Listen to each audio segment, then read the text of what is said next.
Aming Diyos na makapangyarihan sa lahat, naririto po kami nakikipagtipan sa inyong kapangyarihan. Sapagkat sa umagang ito ay sama-sama po kaming magbibigay ng papuri, pasasalamat at paglulahati sa inyong kabanabanalang pangalan. Kami nga po ay lumuluhod at lumalapit, humihingi ng pagpapatawad sa mga nagawa naming pagkakamali.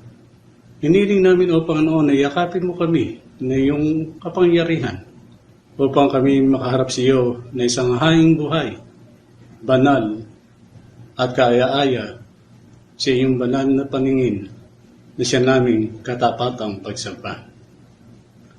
Marami pong salamat sa araw na ito na muli ay magsasama-sama po ang inyong mga anak upang kami ay mag-alay ng papuri at pagsambang awit. Ang dalangin namin na patuloy pong gamitin ang iyong mga anak, ang tagapagpaawit, ang mga awit, ang mga manunugtog, at ang mga mananayaw. At ganyan din, ng inyong anak na iyo pong gagamitin upang maghayag ng iyong mensahe, ang aming Pastor Ed Lapis. Patuloy po kaming samahan sa gawain ito. Nawa ay mabigyan ka po namin ng kaluguran, sapagkat kayo ang Diyos namin habang kami nabubuhay.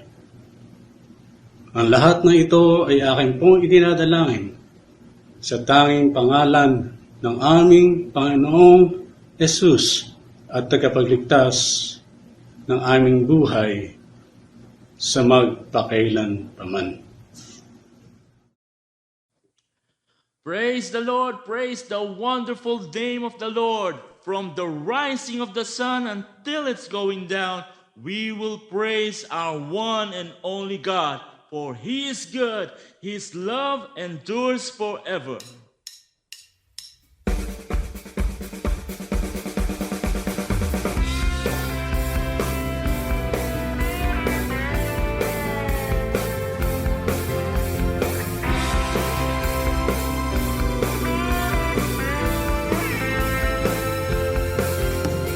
Here I am, I've come to find you. Here I am to see your grace, to bring to you an offering. I have to ask myself one thing: how can I do anything but praise? Ah, praise.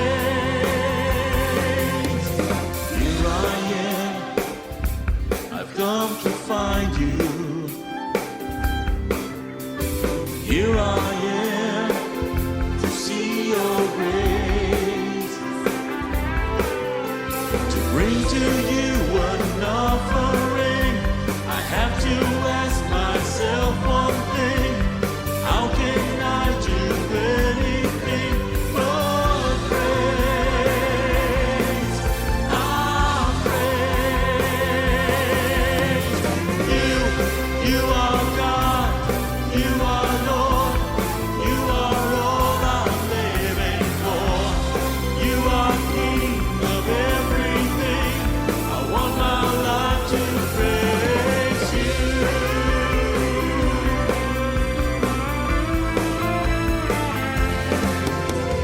Here I am, I've come to thank you. Here I am, a life you've changed, because you gave your life for me. Your son was crucified for me. How can I do anything but praise? Ah, praise. You are God, you are Lord, you are all I'm living for. You are King of every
Handa ko'y ihahayag ang kabutihan niyo.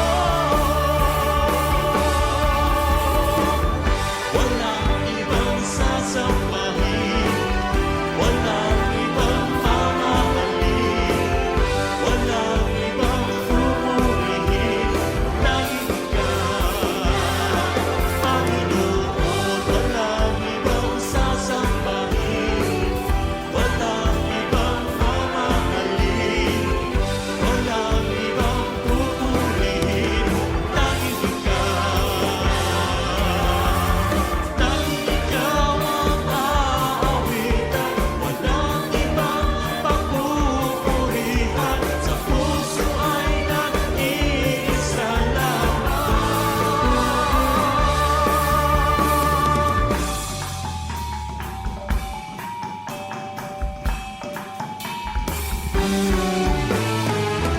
Walang ibang sasambahin, walang ibang mamahalin, walang ibang pupurihin, tanging ikaw, Panginoon.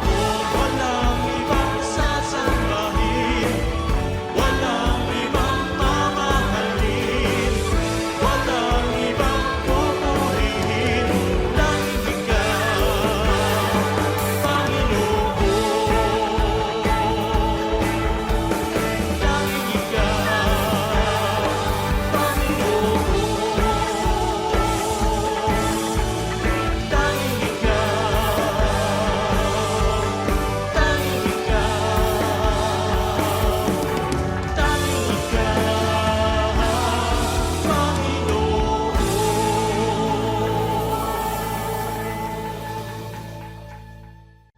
Purihin ang Diyos, purihin ang dakila at nag-iisang Diyos Ama sa langit na may likha ng lahat. Patuloy kaming sasamba, patuloy kaming mananahan sa inyong presensya. Kayo lamang, Panginoon, at wala nang iba, ang tunay na Diyos na ni minsan hindi kami iniwan, hindi kami pinabayaan. Kayo lamang, Panginoon Diyos, aming Ama, ang nagbibigay ng kalakasan sa amin. Kayo, Panginoon, ang aming gabay. Kayo, Panginoon, ang aming Ama. Kayo ang tunay na Diyos. Pupurihin ka, O Diyos. Ang aming alay ay pagsamba. Kalwalhatian, buong karangalan, kapangyarihan niyo'y walang katulad.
Praise the Lord. Purihin ang dakilang pangalan ng ating Diyos. You alone are our God. You alone are the one we are worshiping today. Kayo lamang, Panginoon, at wala nang iba sa saang mandako ng mundo. Kayo lamang ang pinapupurihan at pinasasalamatan ng inyong mga anak. Ito po ang aming dalangin sa pangalan ni Jesus. Maraming religious accusations, paninisi, pahirap ng loob, pag-guilty. Maraming religious baggage, mga pabigat. Kaya yung iba habang lalong nagiging relihiyoso, mas sumisikip ang dibdib. Mas bumibigat ang dalahin. Mas nahihirapan ang loob. Ang pag-aaral natin ngayon, pinamagatan nating, buntot mo, mamaya na yung kasunod. Sabi ni Jesus sa Matthew 23:4, ang mga religious leaders daw ng Israel ay nagpapataw sila ng mabibigat na pasanin sa mga tao. Ngunit ni daliri ay ayaw nilang igalaw upang tumulong sa pagpasan ng mga iyon. Awang-awa si Jesus sa mga tao, sa mga karaniwang tao sa Israel, na napakaraming dala nilang bigatin sa buhay, mga pabigat sa buhay, na dahil sa kanilang relihiyon. Bigatin yung mga religious leaders nila at pabigat ang mga turo sa kanila at pagtrato sa kanila.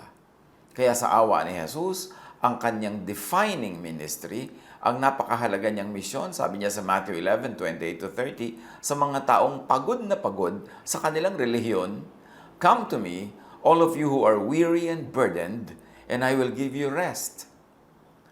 Take my yoke upon you and learn from me, for I am gentle and humble in heart, and you will find rest for your souls. For my yoke is easy and my burden is light." Siguro sa ulado nyo na ang verses na ito kasi lagi nating kino-quote. Kasi ito talaga ang mission ni Jesus, magbigay ng pahinga, kapahingahan. Kaya ito din dapat ang mission ng church. Ito ang mission ng mga mananampalataya, magbigay ng pahinga sa kapwa at sa sarili. Now, one heavy but really needless burden is what they call generational sin or generational curse.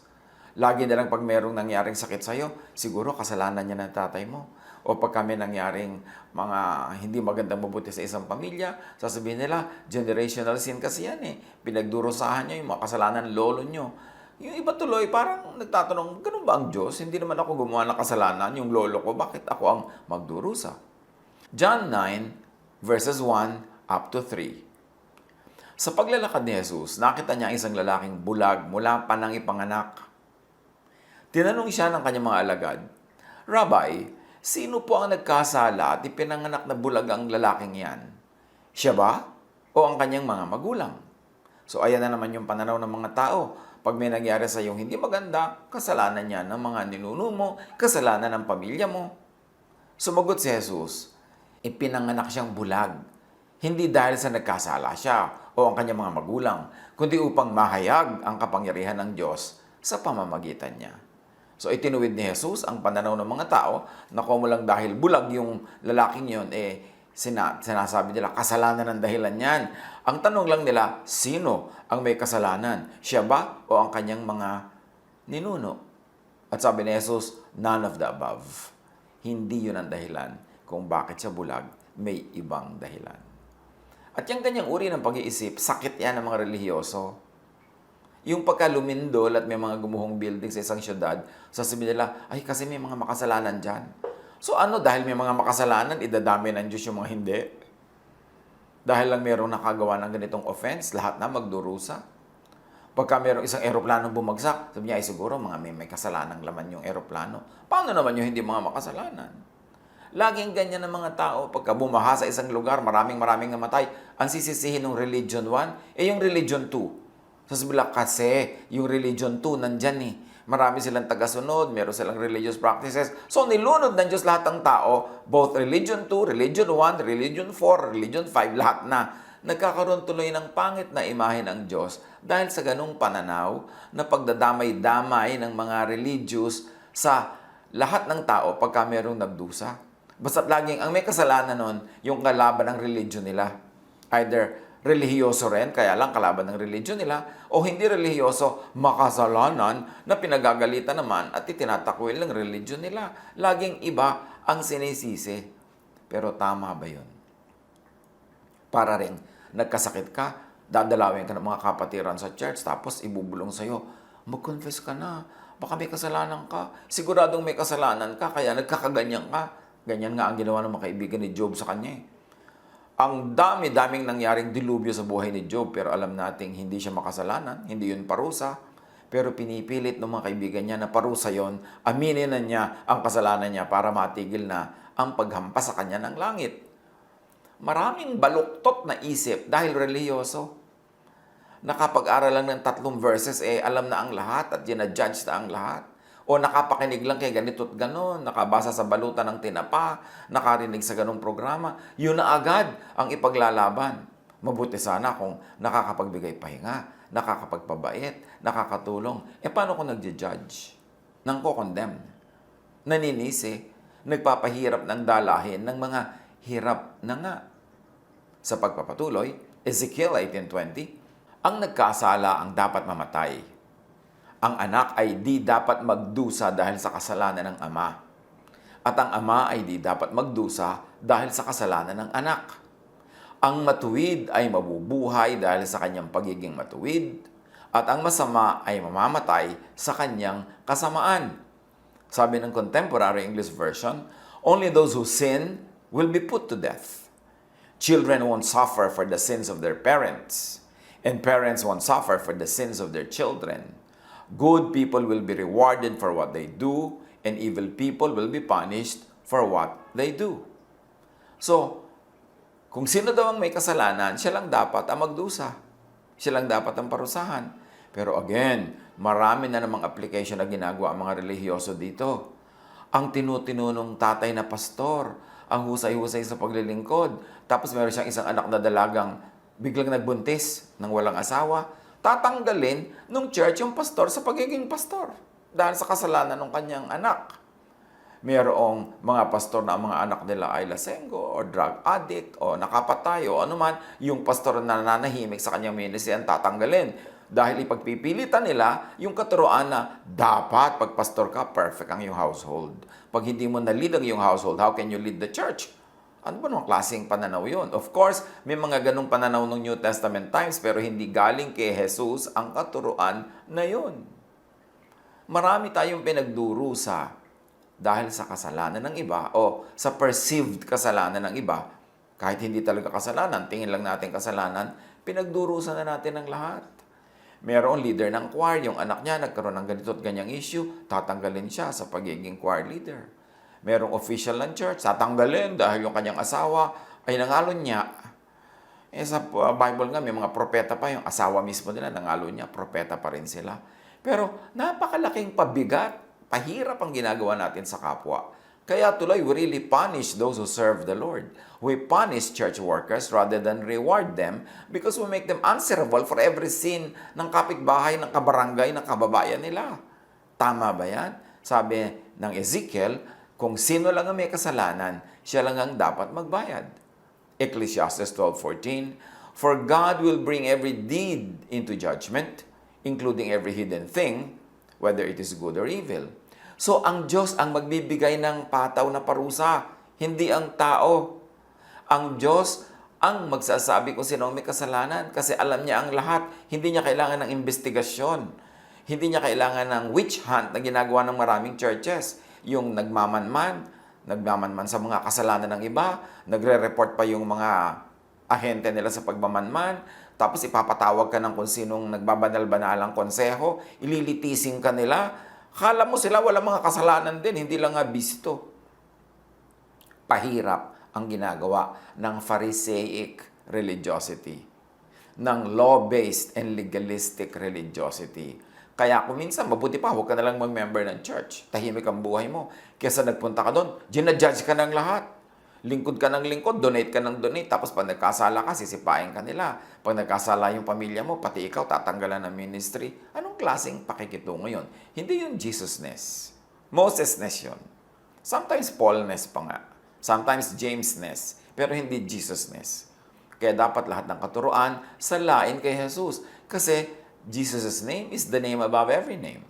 Jesus is Lord of Lords and King of Kings. Dapat ang katuruan niya ang manaig at sa katuruan niya salain ang lahat ng mga ibang katuruan na paiiralin among the believers.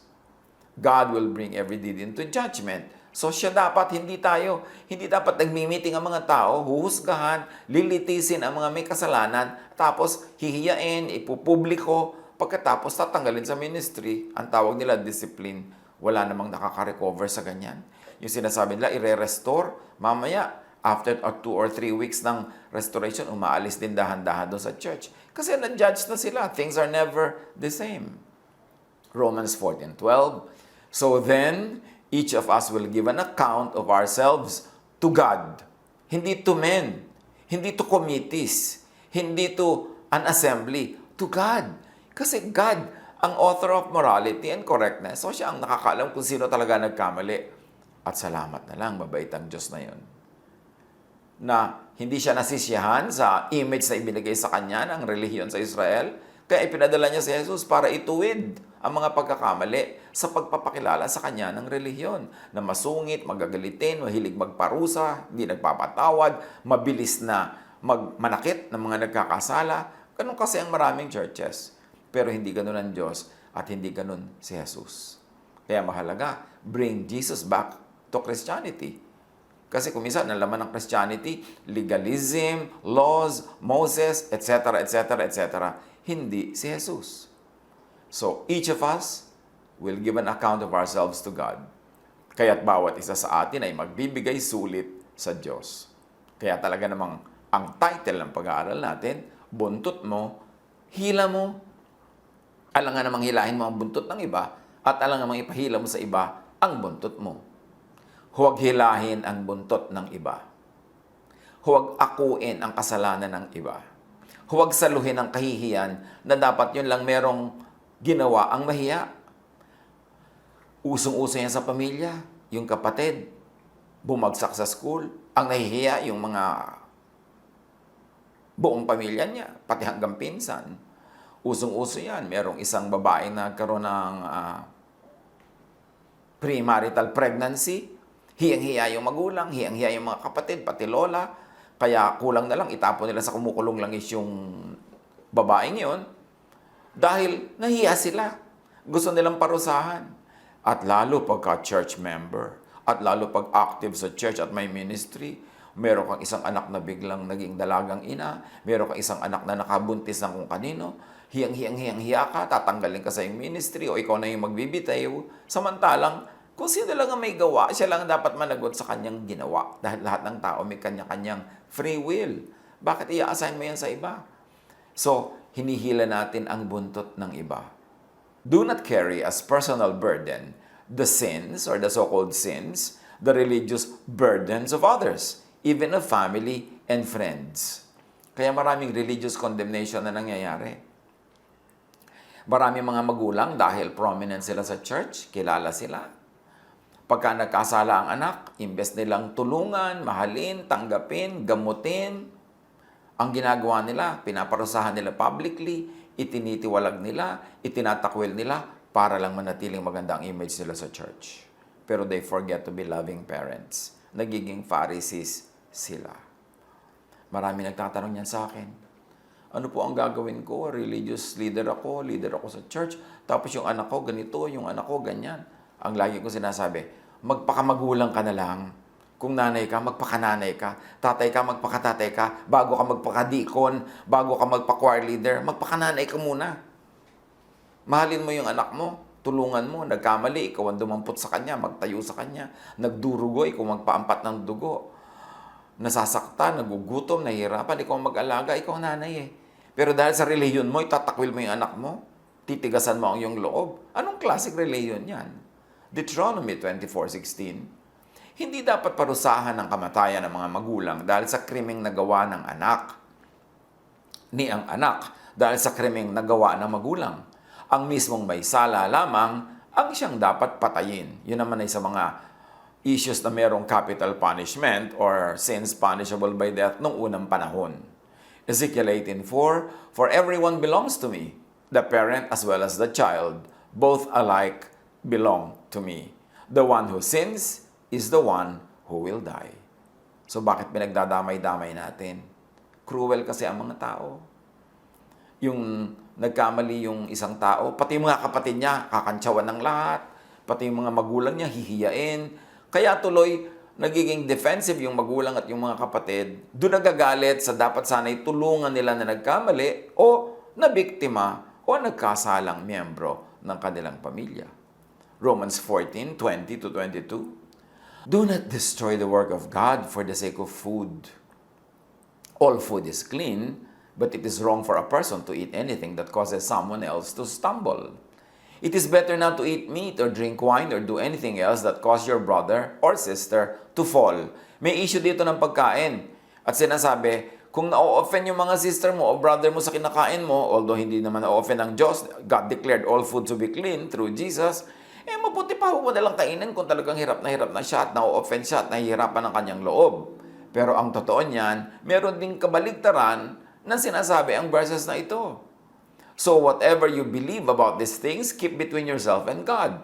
Blessed is the one who does not condemn himself by what he approves. At pag binasa pa natin yung mga ibang part ng teachings na ito sa Romans, sinasabing, kainin mo kung gusto mong kainin. Kasi dineclare na yan ng Diyos na clean. Si Pedro nga, ayaw niyang kumain ng mga, sabi niya, unclean na animals. Pero sabi ng voice from heaven, do not call unclean what I call clean. So, sabi ni Paul, kumain ka. Alangan naman mga kapatid na pag na-offend sila sa kinakain mo, di hindi mo kakainin. Okay, well and good. Paano kung pag na-offend sila na humihinga ka, di ka hinga? Paano pag na-offend sila na masaya ka, hindi ka magsasaya? So, yung pagre-respeto sa offense ng iba, lagyan din natin ng hangganan. Kung OA na, ang dali-dali nilang ma-offend, ang dali-dali naman nilang ma-hurt, ang dali-dali naman nilang isipin na hindi mo dapat ginagawa ang ginagawa mo, pero hindi naman yun ipinagbabawal ng Diyos, lalo hindi ipinagbabawal ni Jesus, pasensya sila ma-offend. Alam nga namang isuspend ko ang happiness ko, ang aking joy, ang aking pleasure, dahil na-offend ka. Di tumingin ka sa iba, huwag ka tumingin sa akin. Pero hindi ako magpe-perform for you na para lang hindi ka ma-offend, hindi ko nakakainin yung gusto kong kainin, hindi ko nagagawin yung gusto kong gawin, hindi ko mamahalin yung gusto kong mahalin dahil ma-offend ka. Yan ang mga pahirap ng religion. Kaya, kumisan, imbes na maging reward na nag-join ka ng isang Christian or religious community, nagiging punishment Sa yung matatalino, hindi sila nagjo-join. Kasi nila, magpe-pray na ako mag-isa, mag-aaral ako mag-isa, mananalangin ako mag-isa. Kasi hindi naman kaligtasan ang pag-join sa inyo. Bakit ko kailangan mag-join? Tapos pag nag-join ako, uusigin ninyo ako, babatuhin ninyo ako, iimbestigahan, huhusgahan, hahatulan, paparusahan, pati pamilya ko. Anong napala ako sa pag-join? Dapat magpakatalino yung churches that we should reward people who come under the roof of the church with love, with kindness, with goodness. Yes, with teaching. Yes, with discipline. Pero yung nasa lugar, hindi yung nakakasakit lang, nanghihiya lang for the image of the church. Kasi may mga churches naman, sobrang istrikto, sobrang magtiwalag, sobrang mamalo. Para lang masabi ng mga tagalabas na, ay, malilinis sila, ay, istrikto sila, ay, straight sila. Yun naman ay pang-image lang. Samantalang bawat isang member naman dyan, meron ding mga kanya-kanyang baho, hindi lang umaaling-asaw at nalalaman ng iba. Everybody has a sin. No one is sinless. So sa verse 22, so whatever you believe about these things, sabi, keep them between yourself and God. Ibig sabihin, kung hindi ka naman naniniwala na kasalanan kainin yan, edi kainin mo. Pero kung mabuti pa, kainin mo na lang in private para wala nang maraming issue. Pero huwag mong pigilan ng sarili mo because it is between you and God. It is according to your conscience. Surely, meron talaga mga hindi dapat gawin kasi masama, nakakasama sa kapwa. Pero may hangganan kung ano yung nakakasama sa kanya. Kasi yung offense niya should stop where my personal rights begin. And my personal rights should stop where your personal rights begin. Hindi ko pwedeng i-impose sa'yo yung rights ko, yung taste ko, yung beliefs ko. Kaya nga God ang judge. So, huwag ipagbayad, huwag ipagmakahiya, huwag ikahiya ang kasalanan, kung kasalanan man yon, pagkakamali, o pagkukulang ng kapwa, ng kapamilya, ng kaibigan, ng kababayan, at ng iba pang Kung ang kapatid mo ay napakaraming ginagawang kabalbalan sa buhay, pero ikaw wala, hindi ka dapat mahiya para doon. Siya ang mahiya para sa sarili niya. Kung hindi siya nahihiya, siya pang mas masarap ang tulog kaysa sa'yo. Na ikaw na wala namang ginagawa, ikaw tong hiyang-hiya, ikaw yung nangangayayat, ikaw tong nangangalumata sa hiya. Hindi mo dapat saluhin ang kasalanan ng iba. Si Jesus ang sumalo nun. Ang krus ang sumalo ng kasalanan ng lahat, hindi ikaw. So yung kasalanan ng tatay mo, ng nanay mo, ng anak mo, hindi mo kasalanan yon. Ang totoo, hindi mo dapat ikahiya kasi hindi naman ikaw gumawa. At kung siyang gumawa, hindi nahihiya, hindi mas tahimik ang buhay niya kaysa sa iyong nahihiya. At wala kang ginang ginawa kundi mag-apologize. Wala kang ginawa kundi magtago dahil dyan. 1 Samuel 20:30. Nang marinig ang sinabi ni Jonathan, galit na galit niyang sinabi, ito yung ng tatay niyang si King Saul, isa kang suwail na anak. Ngayon ko natiyak, nakampi ka kay David. Hindi mo ba alam na inilalagay mo sa kahihiyan ang iyong sarili, pati na rin ang iyong ina? Teka, bakit mo pati ina inilagay niya sa kahihiyan? Siguro yung sarili niya, kung talaga nakakahiya yung ginawa niya. Pero ba naman idinadamay nitong si Saul, yung nanay ni Jonathan, na sarili niyang asawa, na ina ng kanyang anak. Yan ang isang mga laki nating pagkakamali sa pamilya. Pag kami nagkamali, sasabihin, ano na lang sasabihin ng tao tungkol sa amin? Ano, hindi ka namin pinalaki ng mabuti, hindi ka namin tinuruan, etc. Ang iniisip nila yung image nila sa labas, hindi yung, ba't kaya nagkaganito ang anak ko o kapatid ko o magulang ko? Ano kaya ang kailangan niya? Ano ang unmet need? Ano ang kanyang mga frustrations? Ano ang kanyang mga weaknesses? Imbes unawain natin yung pamilya natin, yung mahal natin sa buhay at nagmamahal sa atin, sasaktan natin siya for the sake of the audience, yung kapitbahay, yung barangay, yung churchmate, etc., etc. This unkind pagdadamay, imputation, is tribal. It is the cause of needless takwil and tiwalag. What do we mean tribal? Maraming katuruan at kautusan ng ancient Israel. Kautusan nila yon, katuruan nila yon, tradition nila yon, kasi noon ay tribo pa lang sila. Isang maliit na tribo trying to survive against all odds. At syempre, pag kailangan mag-survive ng isang pamilya, ng isang angkan o isang tribo, strict ang rules. Hindi ka pwedeng magpakasal sa hindi natin katribo. Kasi ma-endanger ang ating security, pati ang ating genetic pool. Hindi ka pwede makipagkaibigan kaya ganun at kaya ganyan, kasi baka espiya yan at tayo ay mapasok na mga kalaban.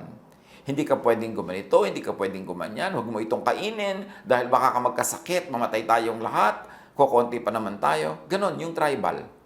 Pagka mayroong isa nagkasala, kailangang batuhin niya hanggang mamatay para matakot lahat ang iba na huwag sumunod sa kasalanan na yon para ma-preserve ang security ng tribe. So maraming rules and laws ang Israel, tribal, kasi lang tribo sila.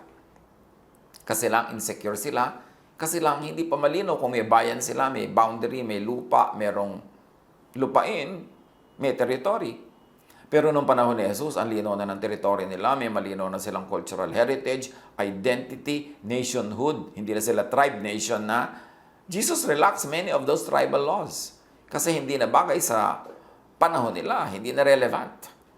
Kaya napakaraming ganung pagbabago sa bawat lipunan pag pinag-aralan natin. Katulad natin noon, merong bumalita na chismis lang pala na yung Code of Kalantiaw.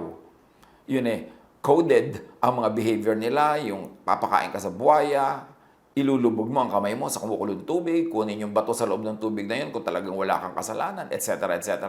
Napaka-harsh. Kasi naman, nung unang panahon pa yon, or supposedly, nung unang panahon pa yon, kung totoo nga yung Code of Kalantiaw na yan. But the point is this, bawat kabihasnan, may mga batas yan na bagay sa level of civilization, sa level of civility, sa level of development. At maraming batas ang Israel bagay sa mga tribong trying to survive. So, yung ganyang pagdadamay-damay, that is very tribal. Para lang makontrol ang society, para tiyak nila ang kanilang kaligtasan at ang kanilang pagdami at ang kanilang pagyaman. Romans 14:10. Ngunit ikaw, bakit mo hinahatulan ang iyong kapatid? At ikaw naman, bakit mo hinahamak ang iyong kapatid? Tayong lahat ay haharap sa hukuman ng Diyos. So saan daw tayo haharap? Sa hukuman ng Diyos. Bakit maraming hukuman ng tao na hinaharap tayo? Kinakalkal ang buhay natin, pinag-uusapan, hinihiya tayo, dinidisiplina tayo, binibigyan tayo ng sari-sari mga parusa. Bakit? Diyos ba sila? Malinaw dapat yun. Huwag tayong mag-Diyos-Diyosan kasi tayo'y haharap sa Diyos. Huwag ding angkinin ang luwalhati ng iba o ng ibang kapatid, kaibigan, kababayan. Kung hindi natin aangkinin ang kahihiyan ng kapwa, huwag din nating angkinin ang karangalan nila. Hindi yung proud na proud ka dahil ang binibining kangkungan ay kapatid ng pinsan, ng office mate mo. Yung nakikisali ka sa kanyang kaluwalhatian. Huwag ka rin sasali sa kaluwalhatian kung hindi sa'yo. Kung ayaw mong sumali sa kahihiyan, kung hindi sa'yo yung kahihiyan na yon. May kasabihan ng mga Arabo, a bald woman takes pride in her cousin's hair. Huwag yung ipinagmamalaki mo buhok ng may buhok. Yung sarili mong buhok ang asikasuhin mo. Galatians 6:4, suriin ng bawat isa ang kanyang gawa. Sa gayon, ang kanyang kagalakan ay nakabatay sa kanyang gawa. Huwag niyang ihambing pa iyon sa gawa ng iba. Ang linaw naman. Kaya kapatid mo yan, churchmate mo yan, kabarangay, kaprobinsya, ka-region, yung gawa niya, kanya, hindi sa'yo. Personal yan. Hindi regional. Hindi yung sobra na naman tayo napaka-regionalistic. May ka-region lang tayo na lumalaban sa isang beauty contest. Kahit na mukhang kaldero, siya ang gusto nating manalo. Samantalang yung isa naman na mukhang kawali na galing sa kabilang region. Pinipintasan natin dahil lang ibang region siya. Ang bawat buntot, ang may-ari, ang hihila. Huwag ding ipahila sa iba ang iyong buntot, ang iyong sense of morality, ang iyong baggage. Kung na-offend ka sa ibang bagay, ikaw na lang ma-offend. Huwag mo nang idama yung iba. Kung ayaw mo ng ganitong pagkain, ikaw na lang huwag kumain. Huwag mong idama yung iba.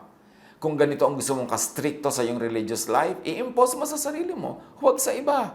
Kung ganito ang gusto mong isuot, yun ang isuot mo. Ba't pinapakialaman mo ang suot ng iba? Ang daming religious people are religious bullies. Yung paniniwala nila, ipapataw nila sa iba. Yung interpretation nila, pipilitin nilang yun din ang interpretation ng iba. At yung taste nila, pipilitin nilang yun din ang taste ng iba. Hindi ganon si Jesus. Ganon ang mga Pharisees. Romans 14:13, huwag na tayong humatol sa isa't isa. Huwag rin tayong maging dahilan ng pagkatisod o pagkakasala ng ating kapatid. Pero again, kung napakadali mo namang matisod, wala akong ginagawa, natitisod ka pa rin, kasalanan mo na yan. Kailangan naman yung pag-iingat ko para huwag ka matisod, nasa lugar din. Hindi yung hindi na ako huminga, hindi na ako sumaya, hindi na ako kumain, hindi na ako gumalaw, para lang huwag ka matisod. Hindi na rin yun Jesusness. Romans 14:19, kaya't lagi nating pagsikapang gawin ang mga bagay na makapagdudulot ng kapayapaan at makapagpapalakas sa isa't isa. Akuin natin ang ating pagkukulang, kasalanan, mali, at mga pagkakamali. Huwag nating isisi sa iba. Si Jonah sa chapter 1 verse 12, dahil may bagyo na siya ang dahilan at yung kanilang barkong sinasakyan halos lumubog, sabi niya, ihagis niyo ako sa dagat at papayapa ito. Alam kong ako ang dahilan kaya nagkaroon ng ganito kalakas sa bagyo. Sagot niya. So, inaari niya, inaangkin niya ang pananagutan niya. Huwag isisi sa iba, ang dapat ay isisi sa sarili mo lamang. Ezekiel 33:6, ngunit kung hindi hinipan ng bantay ang trompeta pagkakita niya sa mga sasalakay at may napatay sa kanyang kapabayaan, ito ay pananagutan niya. Kanya-kanyang pananagutan. Romans 14:12, so then, each of us will give an account of ourselves to God. So, kanya-kanya daw tayong magsusulit kanino? Sa Diyos. Hindi sa committee, hindi sa kapwa-tao, hindi sa religious leader, sa Diyos. Psalm 19:12, but who can discern their own errors? Forgive my hidden faults. Walang taong pumupuna sa sarili niyang kamalian. At yun ang dapat natin i-develop. Ang punahin natin ay ating kamalian, hindi ang kamalian ng iba. Ang ituwid natin ay ang ating kamalian, huwag nating piliting ituwid ang iba dahil malay naman nating mali pala tayo sa pagpaparatang na mali sila, yung pala tayo ang mali. So, buntot mo, hilahin mo. Huwag mong hilahin ang buntot ng iba at huwag mong ipahila sa iba ang sarili mong buntot. I-apply yan sa lahat ng areas of our lives para tahimik ang buhay, lalong-lalo sa church life at sa family life. Tandaan, lahat tayo, bawat isa, individually, will give an account to God. Tayo lang ang mananagot sa sarili nating mga ginawang tama at mali.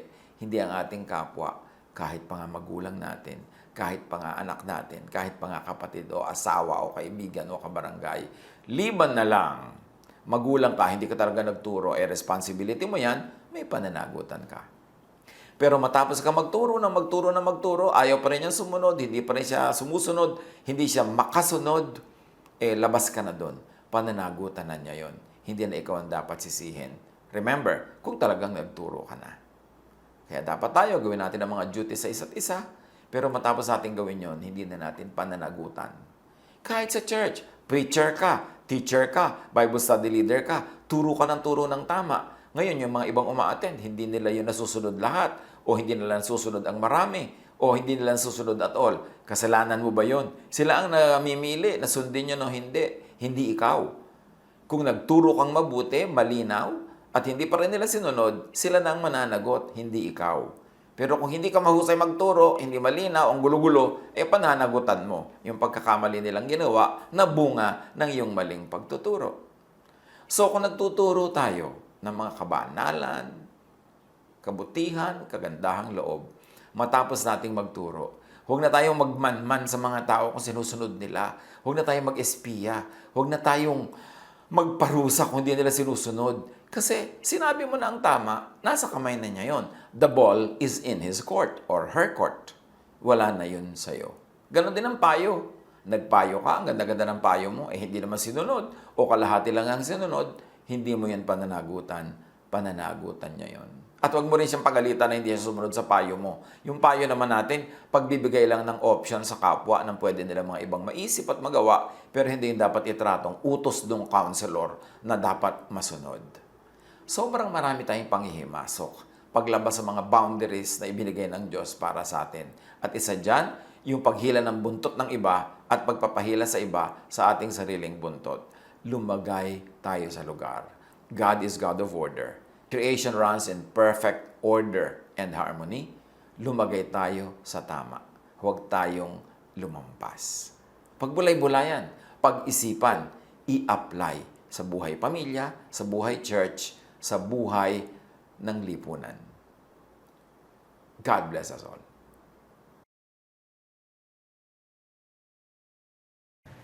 Aming Diyos, aming Ama, nagpapasalamat po kami sa biyaya ng buhay at hininga na patuloy mo pong ipinagkakaloob sa bawat isa sa amin. Maraming salamat din po sa inyong mga salita na kung saan kami ay makasusumpong ng kapahingahan sa isip, damdamin at kalooban, sa mga kabigatan ng pananagutan at pag-ako sa maraming bagay na di na dapat namin pinagkakaabalahan. Salamat din po sa kaliwanagan at kaaliwang dulot ng iyong mga salita at sa pag-ibig mong hindi nagmaliw kailanman. Sa mga biyaya po na aming natatanggap araw-araw, gaya ng tining ng kaisipan at kalooban, upang maging matatag sa paninindigan at paggawa ng mga desisyon, kalakasan ng pangangatawan upang maitaguyod ang aming mga sarili at ng aming mga pamilya, kaaliwan at kasiyahang dulot ng mga probisyon para sa aming pangangailangang pisikal. Sa lahat ng ito, Ama, kami ay lubos na nagpapasalamat at hayaan mo po na maibalik namin sa inyo ang aming mga handog at ikapo bilang tanda ng aming pagsamba at pagdakila sa inyong kabutihan. Dalangin namin na magamit ang lahat ng ito para sa mas ikabubuti at ikasisiya ng iyong kaharian dito sa lupa. Muli, ang aming taus-pusong pasasalamat at tanging pagdakila sa inyong kabutihan. Ito po ang aming panalangin sa pangalan ni Jesus.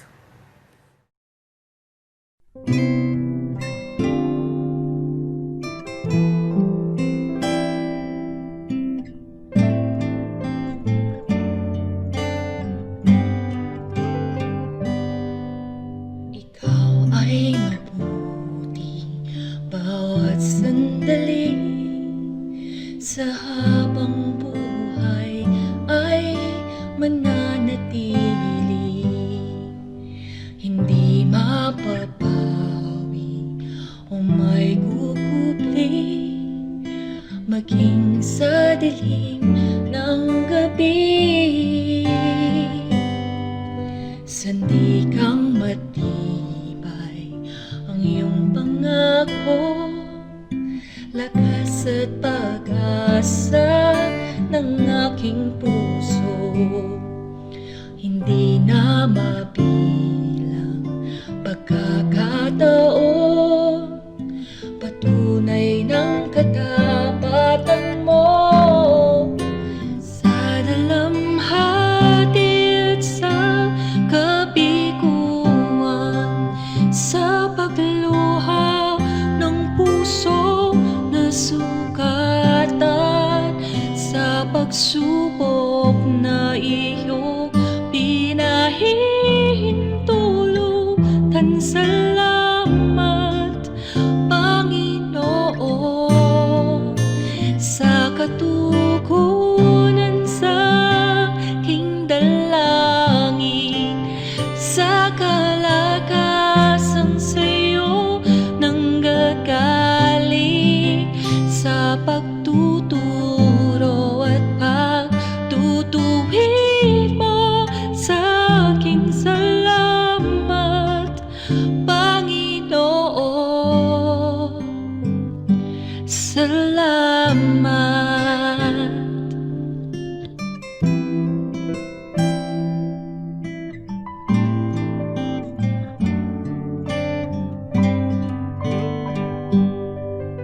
Sandigang matibay ang iyong pangako, lakas at pag-asa ng aking puso. Hindi na mabilang pagkakataon, patunay ng katapatan mo. Sa dalamhati at sa kabiguan, sa pagluha ng puso na sugatan, sa pagsubok na iyong pinahihintulot. Salamat, Panginoon, sa katugunan sa aking dalangin, sa kalakasang sa'yo nanggagaling, sa pagtuturo at pagtutuwid mo sa aking. Salamat, Panginoon, ikaw ay mabuti, ikaw ay tapat,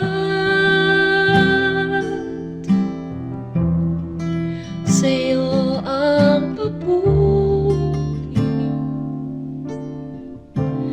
at pasasalamat.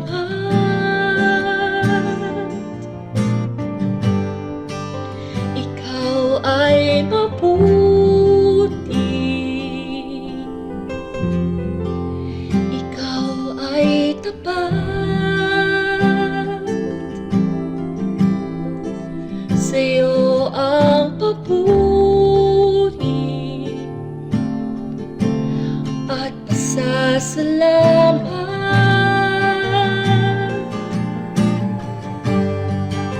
Ikaw ay mabuti,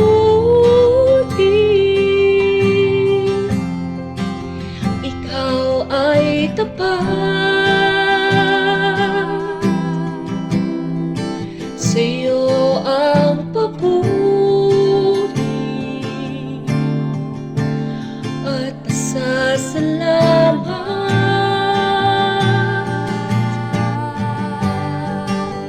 Ikaw ay mabuti, ikaw ay tapat, sa'yo ang papuri at pasasalamat.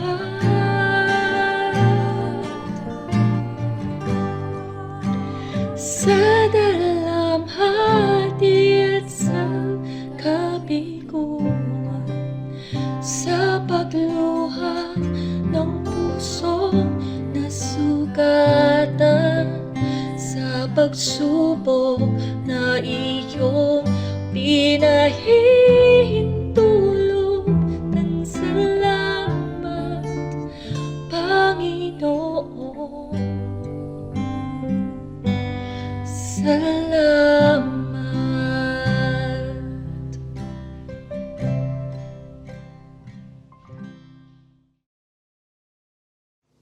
Salamat, Panginoon, sa kasaganaan ng inyong kabutihan at sa lalim ng inyong pagmamahal na patuloy na ipinadadama niyo po sa bawat isa sa amin. Purihin ka, O Diyos, maging sa kapayapaan na dulot ng pakikipisan ng banal na Espiritu Santo kay Jesus na siyang suma sa amin. Maging sa dagdag na kaalaman na nagpapatibay ng aming pananampalataya in times like this, O God. Tunay nga, O Diyos, na kayo po ang aming sandigan sapagkat kailanman hindi kayo nang iiwan. Maging sa aming kahinaan, kayo po ang aming kalakasan. Maraming salamat, Panginoon, even sa privilege of life to enjoy. Patatawarin niyo po kami sa mga nagagawa namin na di kaaya-aya, making us weak in our faith in Jesus. Enable us to be strong enough, hold on to our faith no matter what. Muli, aming Ama, maraming salamat po sa inyong mga biyaya, gabay at pangunawa. Ang biyaya ng Panginoong Hesukristo, ang pag-ibig ng Diyos Ama at ang paglukob at pakikipisan ng banal na Espiritu ang siyang sumaatin.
Day by day,